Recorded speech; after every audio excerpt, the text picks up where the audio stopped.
Streaming from Accra. Guide Radio. The new wave.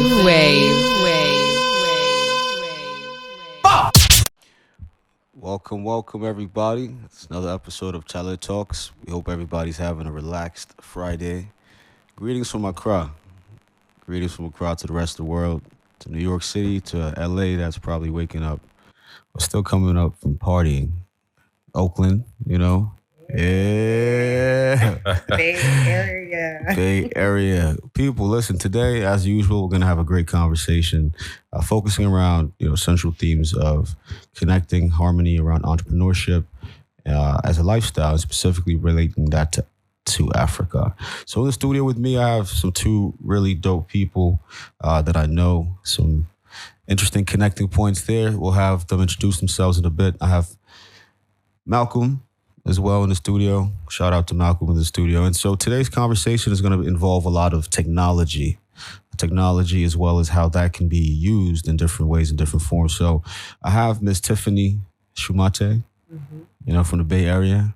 Yes. Well, from Newark, New Jersey, but I live in the Bay Area. Hey, listen, I like that. New Jersey. Brick City. Brick City. There we go. Oh, man, Brick City. I'm a union myself, But yeah, and then I have Mr.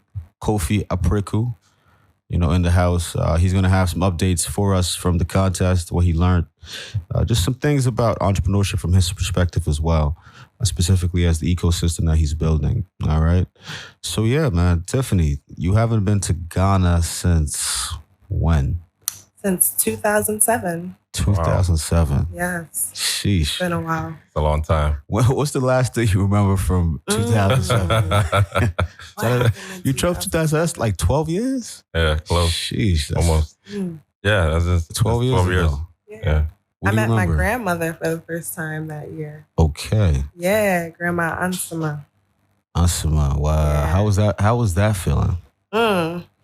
The first thing she said to me was, and she was joking, she goes, "Oh, I've met my final grandchild. I can die now." Oh, wow. African like family members and death, like everything is always a joke. Like, right. Yeah, like, I can't wait till you have a child so I can die. Right. Like, I don't know about you guys. I know how your life is, but I'm getting that a lot nowadays. Oh, yeah. A lot of people waiting to die, waiting for me to have a kid so they can pass on. So that's a lot of pressure, man. Like, a lot of pressure, bro. So you have to knowing in your heart that if you don't have a child and they die, you've actually disappointed them. That's crazy. That's pressure. That's a good conversation. And so you meet your grandma. Who else did you meet on this trip? In 2007, I met my brother, Pakwesi. Okay. Pakwesi. How's he doing these days? He's okay. Okay. How many siblings do you have? It's 10 of us. 10. I have 9 siblings. 9 siblings. Yes. Boys, men and women? Yes. 4 boys. 4 boys. 6 women. 6 women. Wow. Need a goalkeeper and you got to be a soccer team. Right. Or 2 basketball. Oh, yeah. That's true. True. A lot of us. Wow. And so everyone's based in Ghana, or where's everyone? So we started in Ghana. Okay. I have a sister who's 50 and a little brother who's 11. Wow. And so I was the firstborn in the U.S. So I'm number 8, and I have a little sister after me and a little brother after me. Okay. And then the first 7 were here. Got it. Wow. Sheesh, man. This brother said international continental. Yes, he did. No comment. Thank you. I appreciate that. No, this is it's a beautiful thing that this, just the family structure. Yeah. Right? Because I would say, so 12 years later, you get to Ghana and you reconnect with your family. Yeah. How was that feeling? So this is the interesting thing. I'm glad you brought up family structure, because I'm connecting with my sister, who I'm related to through my father, her mom, and her mom's daughter. Wow. So even though I'm not related to them blood-wise, we're family. So that's my little sister. That's my mom, auntie. Wow. So yeah, family here, it's different. Like, well, outside of the U.S. context. I mean, I'm in California and my family's still in Newark, New Jersey. And so black sheep, kind of crazy sheep. Why are you way over there in Oakland? Come back home. Yeah. in Cali. Yeah, but You're pioneering. it's different. Yeah. Listen, it's the gold rush. You know, she went out west. Hey. Went to the world of tech, right? Yeah. We'll get into that, man. AI, artificial intelligentsia, and how do you say it? Artificial, which one? Intelligence. I have to bruffalize it for people. How do you say AI in Tree? Anyone know? Intelligence. Artificial nyasa. I mean, well, I don't know. I mean, that's the best I can do. There's no Ghanaian word for artificial. Yes, I love it. So We don't say force the second hand. Yeah, Force second hand. Second hand intelligence. You're a fool, Terry. Oh man, we're having some fun today. You know, so wow, Oakland, California technology. It's funny because I also, born in Ghana, raised in Botswana, as people may know, and then ended up in the US of A. It was interesting. How you see, staying in Jersey, my first, I thought I was going to have McDonald's the first day. My cousins tricked me, and then I go home with his rice. So I'm like, come on, how you doing? So you promised me McDonald's. I just landed. Mm-hmm. And it's crazy, the technology advancement, just even thinking about a post I wrote about specifically dial-up internet, even where that's come from, and I live in an apartment building, so when you're on the internet, if someone's downstairs buzzing in, they can't get in, and so it was a situation where if you're outside and you're outside my apartment building and you buzzed the buzzer, if I was on the internet, there's no way I could know. So people would come. Wow. And then nothing was worse than when your mother's come from work and she's tired and she was coming standing outside. On the internet. She was like leaving messages. Terry, go on the internet. To what it is now, right? Where you literally, everyone can just be on the internet right now at the same time. Absolutely. Mm-hmm. Right. And that's really interesting. Artificial intelligence is really part of that, right? Is it? So this is I'm what I ignorant think about in this space, so I beg. We're both learning. Let me be honest with you. I started learning about artificial intelligence, 2019? I met you in March of last year. And that was at a point in my career where I was just trying to transition. And I saw this job, AI for All, and it was about bringing more underrepresented students into artificial intelligence. So that's when I started listening to podcasts about it, reading articles and educating myself because I knew I wanted the job. But also as I read, I was like, damn. Complicated. This is complicated. And if we don't have basic AI literacy, we're done. We're already, not we're already done, but we're already too far behind. Mm-hmm. So when I think about artificial intelligence, I think about a definition of how do you create a computer system to do something, process more efficiently, right? So that's the only thing. Think about automation. So how can I teach something to learn based on data so that it can do whatever I program it to do? Yes. Yeah. So that's a basic definition. Interesting. So just a quick question. I know this is a silly, ignorant question, so you're gonna have to bear with me on this one. Question. But just with AI, just for the little things that I know, it's basic. So it's I think an aspect of that is machine learning. Yeah, absolutely. And I'm sure you've heard all the concerns with machine learning.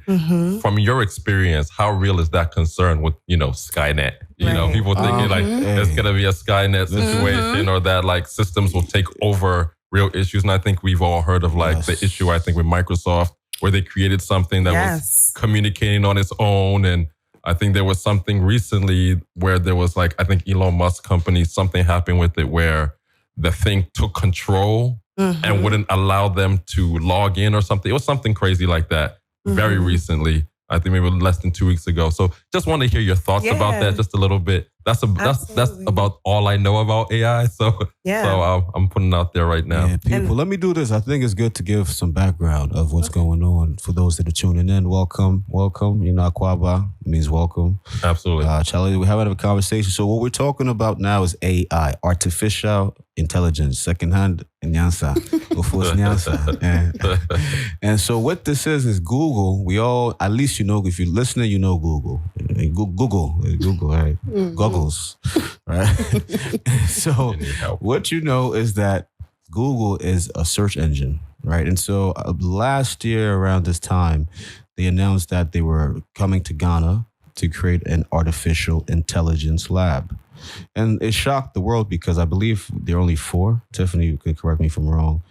4, including Ghana, in the world. So you say to yourself, why would Google come to Ghana with an artificial intelligence lab? And it came to be understood based on a blog post that when they did a heat map type of study, seeing where regionally a lot of search was coming from that had the word artificial intelligence, AI, it was Ghana.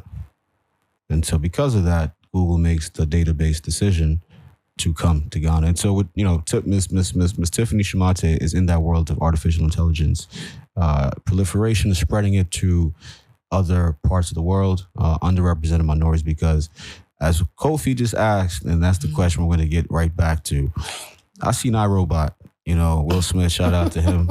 I've seen Skynet. That I'll be back stuff. Terminator cool. 2. Mm-hmm. It's nice when I'll be back. Yep, listen, if that come to Ghana, I hear stuff. Right? You go out the studio and some guy just teleports. It's not even funny. He just teleports to the junction there. And you see it, I'll be back. 3 of those robots can take over the whole country. So this is because this is a real conversation. They are here. Absolutely. Google is really saying this is something real. What do we do? And should we be concerned? Wow. Yes, always. Cool. So I think you should always be skeptical. Educate us. I think there are things happening in the military globally with artificial intelligence and machine learning, and there are different aspects of AI, right? So you have computer vision. I can pick up my phone on Snapchat and get a filter that knows where my nose is, my head, all of that. That's AI. Your computer is able to detect features of you, right? So people are using this in police systems nationally in the US. This is like, what was it called? When they would just pat them down. Stop and frisk. You're frisking and stopping me. Right. But I have this picture of a man who looks like you. Right? This data. So I'm going to go now to the hood based on this unbiased data to stop and frisk you because of computer vision, right? Interesting. On the other side of that, you have something called natural language processing. And that is a computer's ability to process what something's saying, like translation, Google Translate. Oh, wow. Okay. So here's an example of a bias in that. You type in woman doctor, type in male nurse, translate it to German, translate it back to English, and the genders change. So it now becomes male doctor, woman nurse, because based on the data that's fed to this machine, all the biases, all the racism, all the isms. They didn't even leave that out. Well, you can't because it's based on filtered, data, empirical data. Okay. This the is your empirical world. data that's already been collected, Right.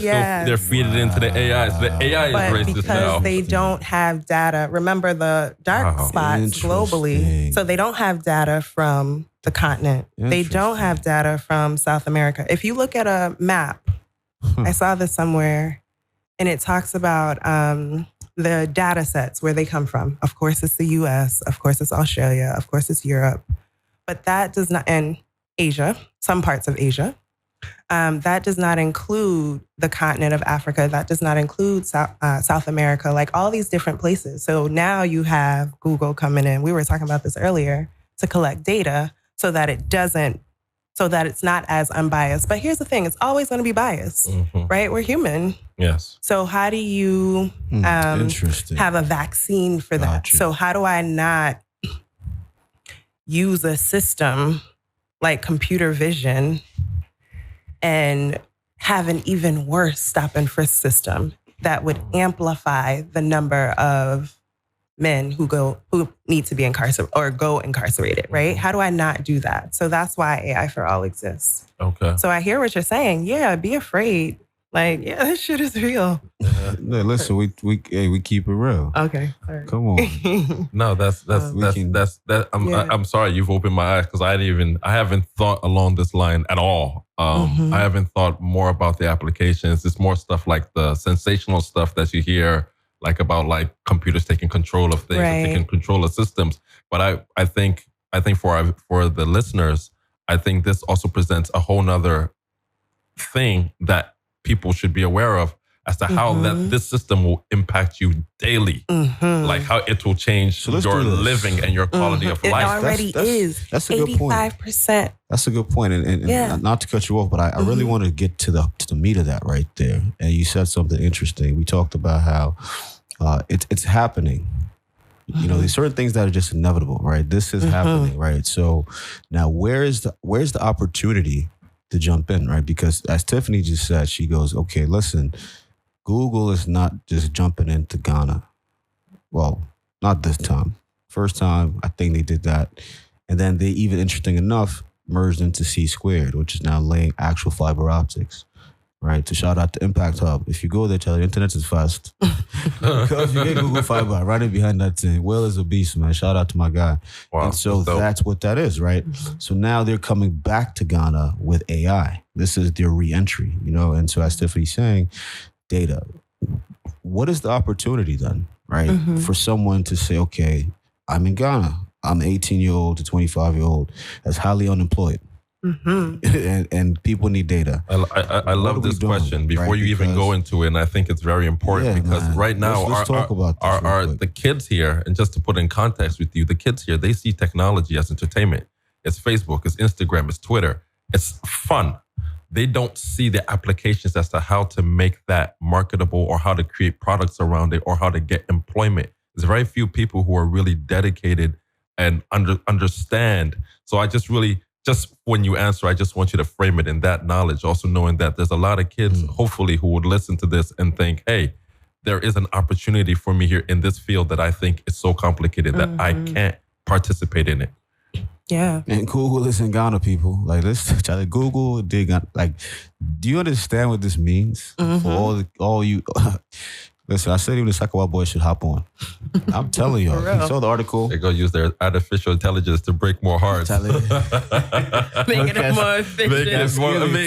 Make the heartbreaking more efficient. Invest the money. You know? Different and it's crazy because that's what I thought too. And then the article shocked me, right? The Ghana Web One talked about how there's highly intelligent and skilled, and they're doing it for peanuts, literally $2,000. It's money, but if we're talking AI, starting salary $150K, right? At least from what I understand. Tiffany, help us understand how can all this, you know, the people say chaos in Ghana, right? Google is here. There's all this, internet activity. There's a lot of entertainment amongst the youth using social media. But how can we change that? And that's what AI for all I'm seeing is looking to do. Yeah. So where's that opportunity for the youth? So there are two things. You mentioned entertainment.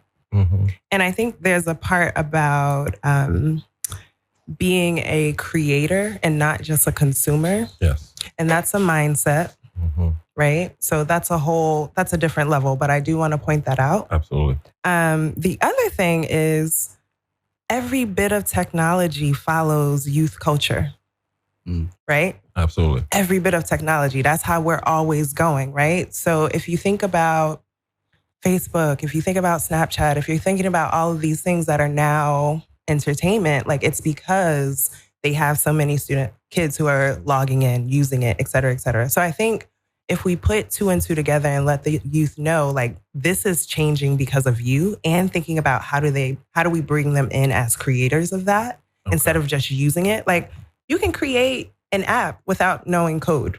Absolutely. Right? Absolutely. If you're on your phone, and I used to say this to my students all the time, that's the other thing. My foundation, I'm an educator.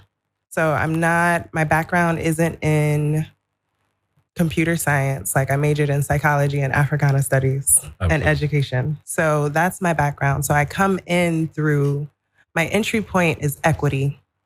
My entry point is how do we make sure people have the education and the knowledge so that they can make those decisions? Like what is the literacy piece here? Yeah. So that's about AI for all. So back to your question, Terry, it's about getting the youth into this and just learn it. Because of course you're curious. You want to know whatever you choose to do with it.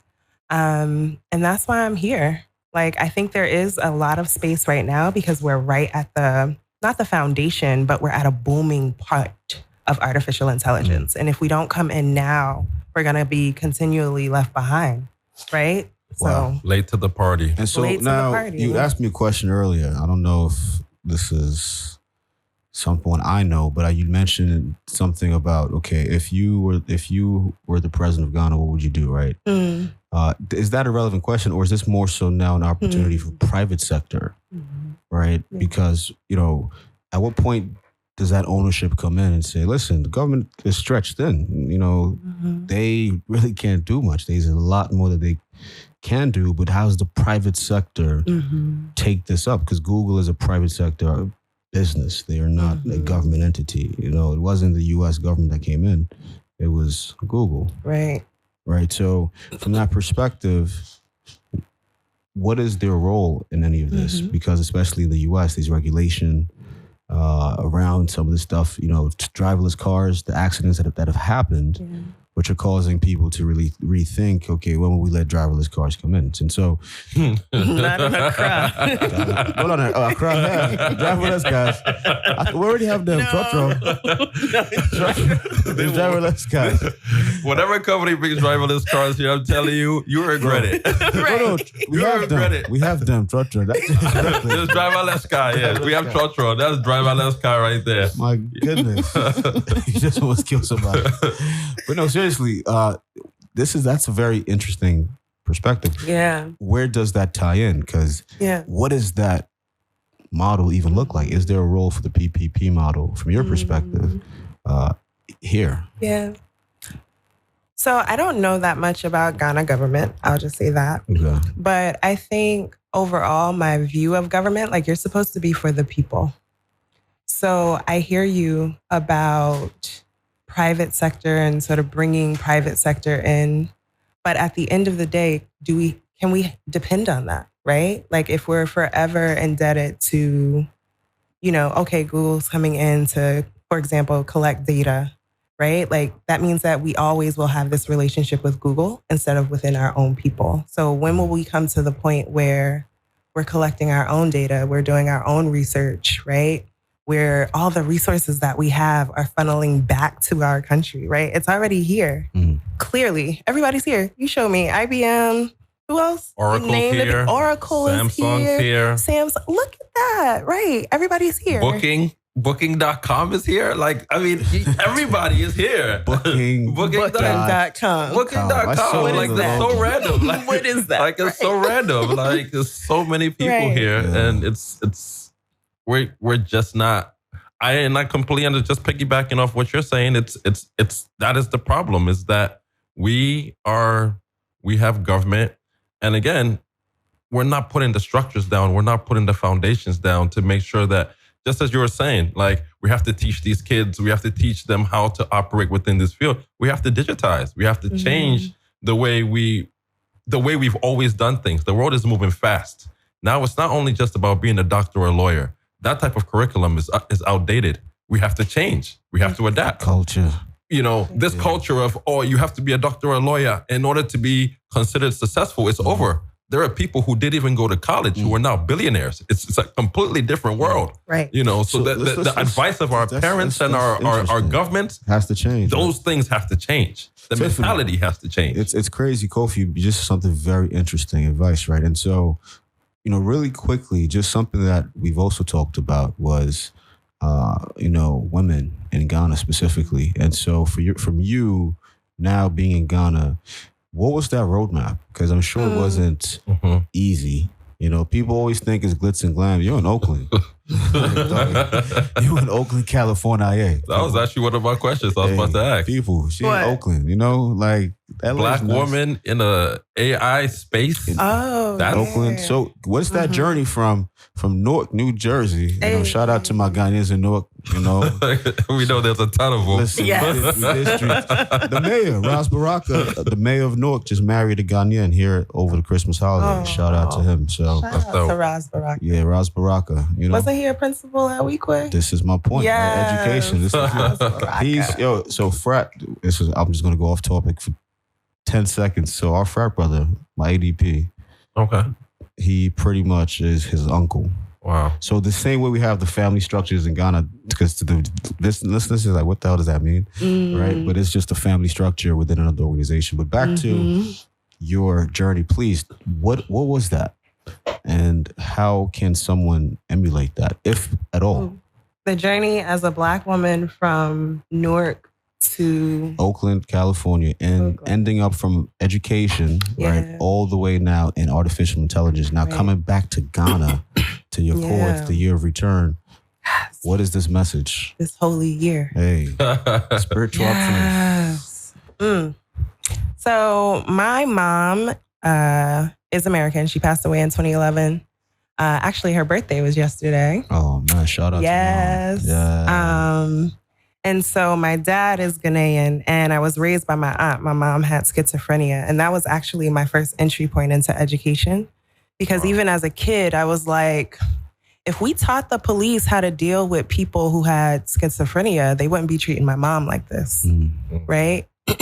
Or my aunt who raised me, though, she had a 6th grade education, but really taught me about reading and travel.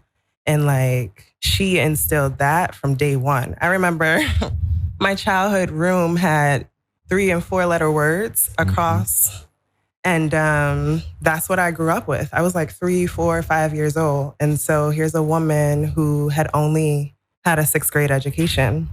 And when I applied to Newark Academy in Livingston, I helped her, etc. So I think just coming in and thinking about education from a young point, like it was, how do we make sure everybody has access to quality education? I did K through 8 in Newark Public Schools. We didn't have textbooks. Like, I had incredible teachers, though. That's the thing. Now, I don't know about the schools here, and I definitely want to make this a little more like Ghana and Accra focused. But I think my experience there makes me come back here, and I'm like, this is what it's about. Like, go back and get it. Like, it's about making sure that schools are set up where students have quality education, period. Like that done, right? So how do we do that on a larger scale for a country like this? How do we use creative ways? How do we use artificial intelligence to really re-envision education that is relevant to students, that brings in the youth, that tells them, okay, you out here selling this, you can apply this in this way and become an entrepreneur, because those are entrepreneurs, right? We pass them every day. Every day. Absolutely. Resources. Absolutely. Right? Straight. And I think it's particularly interesting that you say that, especially about education. My experience here, I grew up here. So I went to school in Kumasi. But the school that I went to in Kumasi was considered like an American school. Now, we had a very rigorous, that's one thing that I remember about that school, shout out to Rich School, Kumasi. The one thing that I remember is we had a rigorous reading program, rigorous, from kindergarten all the way to you're done. It was rigorous and it was important. And I can tell you specifically, that was the best part of my entire educational experience. Not holding high school, college, that was the most important. That foundation, that rigorous reading foundation made up the entirety of my ability to study for the rest of my life. It was so good. So I think models like that, specifically how like they take you from levels. So you start at a green book, you'll read up to a specific level, you'll transition to a red book, you'll read up to a specific level, and then transition to a yellow book, each with different degrees of difficulty. And they also taught a lot about reading comprehension. So I feel like models like that also have to be transferred onto different schools continuously. Those things have to be adapted as models for all schools. Because again, a lot of kids here aren't getting those models. There's barely libraries here. That really personally hurts me a lot. That there's not libraries, a lot of public libraries here. There's not a lot of places where kids can actually go and sit down and use a computer without having to pay. Those are all issues that are preventing people from having the greatest digital experience. Right. And I think, if we're talking about governments who are interested in really filling and helping create the opportunity amongst our youth in the digital space, then there has to be infrastructural investment in putting some of those things in place, putting a library, putting a multi-purpose building up that has internet that people can use for free within a certain area. And I think these are all opportunities, which you were talking about, private investors. Exactly. These are all opportunities. Definitely. For somebody who really has a little bit of capital to do something big that will create a great opportunity for kids. Definitely. I mean, so Tiffany, real quick on that subject, right? So we also talked earlier about real applications here using artificial intelligence. So, just paint the picture for the listener and us of what is possible, right, in education with artificial intelligence, in farming and agriculture. I mean, so basically the examples we discussed earlier, if you could just share for the audience. Yeah. So we were talking about agriculture, or talking about the three main things that AI could impact here in Ghana. And we mentioned agriculture, education, and healthcare. Wow. And so I'll give you an example of a student, an AI for All student. Her name is Amy Jen. She did our program at Stanford in Stanford, California. And this is a high school student who worked with professors to detect germs, like using computer vision to detect germs on doctors' hands as they transitioned from surgery to surgery or patient to patient.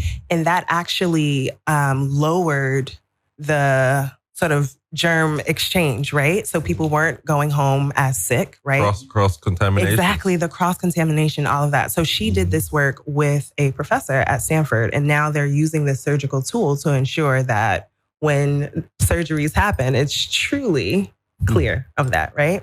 So there's an example of just thinking about hygiene in healthcare, right? And well-being. When I think about agriculture, I think that one for me is the biggest because we've been talking about there's so much land, right? So how do you plot a piece of land? Let's say you have a piece of land behind your home and you want to grow corn, right? But you need to figure out what's the best way to grow corn. How am I going to get my highest yield? And you can use a system that's going to detect the quality of your soil. That's going to let you know, okay, at maximum, you can put X acres across, this acres sort of wide and width and length, et cetera. And then also letting you know how much water will you need, right? Water is a big thing here. That is probably. So what are you going to need to make sure you maximize that? So you can use this artificial intelligence system, this machine learning system that already has data based on other farms around you that you can actually employ for your own farm in your backyard if you wanted to do something like that. So there's an economic value to it as well. Wow. That is amazing. That is amazing. Right? I mean, that's a real life application for now, like today. Like that is something that we need now, right? Because these guys are struggling. I mean, think about all the irrigation issues that we have here. It's also a lot of it is that people just don't know how much water is supposed to go places, and that causes a lot of waste. A lot of waste, right? A lot of waste that just becomes an issue over time. Well, this is really, really powerful. Again, people, right now you are listening into CHALE Let's Talk. I'm in the studio. My name is Terry Oppong. I have with me Miss Tiffany Shumate, visiting us from Oakland, California. She's leaving tonight. Oh, wow. I told her, tell him she has malaria, I love my job. I know, that's dope. And you have, of course, Mr. Kofi Apariku in the studio with us. And so, as we're wrapping up, one thing that we do all the time is an offer and an ask. What does that mean? So an offer is something that you do, something that you feel will be helpful for the audience that's listening in. And then an ask is something that you need, right? So it could be something like, hey, I need university partnerships for AI for All. If you're listening in, this is how you reach out to me, XYZ. So I'll start it off, as always, with just an offer and ask. And so as usual, my name is Terry Oppong. I pretty much work in the business development space. Using leisure tourism as a way to get people familiar with Ghana. So we focus on strategic partnerships, and that's what we offer to people. At the same time, we would like to just occasionally connect with just interesting individuals and just exchange ideas and network. So that's what we offer. In terms of an ask, as always, is if you like the content, feel free to reach out to us at CHALE Let's Talk on Instagram. That's CHALETE. Did I spell that correctly? Not at all. Look at me. I'm going to start over, people. CHALELETSTALK with some, some thoughts of yours. We're really doing well so far with the podcast, and we want to just start to collect feedback, again, data, people, from you. So CHALE Let's Talk on Instagram. So Tiffany, just take it on over. My offer. I love that. So I work at an organization called AI for All that's based in Oakland, California. My offer is to share more of our resources. We're launching an artificial intelligence curriculum, a free one online this April.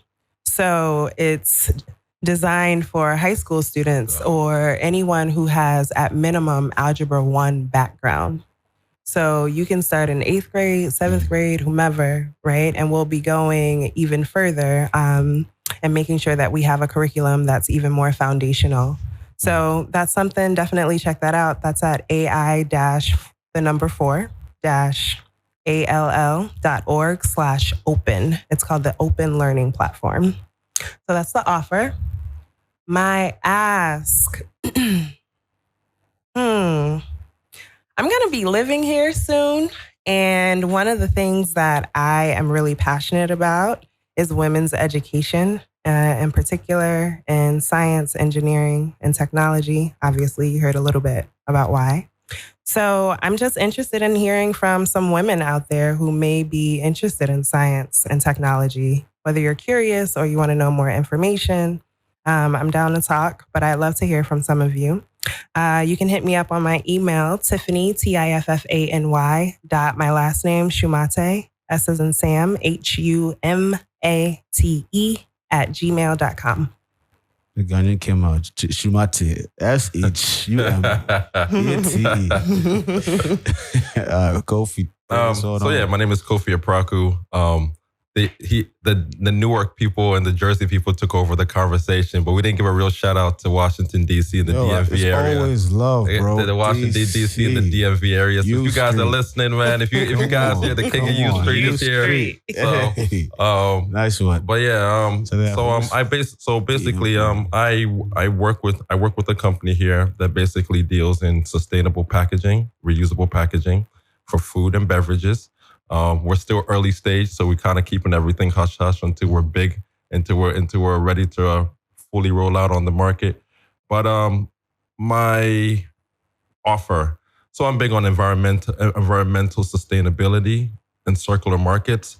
I'm definitely an open source. If anybody wants to reach me to talk about that, or anyone wants any research about things that are happening here on the ground, if they're interested in pursuing environmentally sustainable projects here in Accra or in Ghana in general, please feel free to reach out to me. I'm offering up my service to you. We can sit down and talk and have great discussions about how we can help our country become cleaner and more environmentally sustainable, and move towards a better alternative and renewable energy path. I think that's very important, and I think that's what's going to lead us into the future. My ask. Not really anything. I don't really have anything to ask. You know what? I think, I always try and tell people who are like listening, especially people who are listening outside of Africa. There's a lot of conversations that are had about Africa, about, the viability of moving back, or, coming here and coming here to start a business. I just ask that you come here and do it yourself. Come here and experience yourself. Don't let anybody tell you what you can or can't achieve here. Come here and see for yourself. There's a lot of opportunity. Each of the people here at the table has lived in the United States and has made a decision to come back here and are better for it. It's not, we weren't forced out, So I think, that's the only thing I ask. I ask for you guys to come down here and experience it here. It's a pretty interesting, pretty cool place. Thank you, guys. All right, people. On that note, we want to say thank you all for tuning in to another episode of CHALE Let's Talk. And yeah, we'll catch you next week. Have a great and a blessed weekend. As my mother says, God bless you elephantly. Streaming from Accra. Guide Radio. The new wave.